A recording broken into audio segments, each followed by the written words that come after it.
Cream milk, 1/2 litre milk, 1/2 cup premix powder పచ్చిపాల్లో వేసి కలుపుకోవాలి. ఒకే ప్రీమిక్స్తోని 5, 6, 7 మ్యాక్సిమం 20 వెరైటీస్ చేసుకోవచ్చు మనం. ఇప్పుడు నేను ఒక 2 వెరైటీస్ 2 ఫ్లేవర్స్ చేసి చూపిస్తాను మీకు.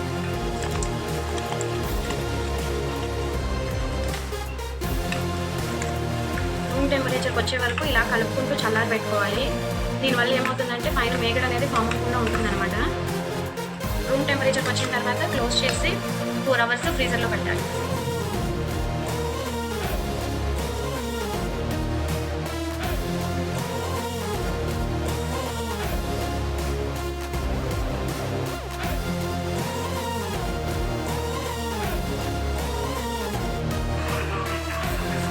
మనం ప్రిపేర్ చేసిన ప్రీమిక్స్తో చేసిన ఐస్ క్రీమ్ బేస్ ఇది. ఇప్పుడు దీంతో మనకి ఎన్ని ఫ్లేవర్స్ కావాలంటే అన్ని ఫ్లేవర్స్ చేసుకోవచ్చు.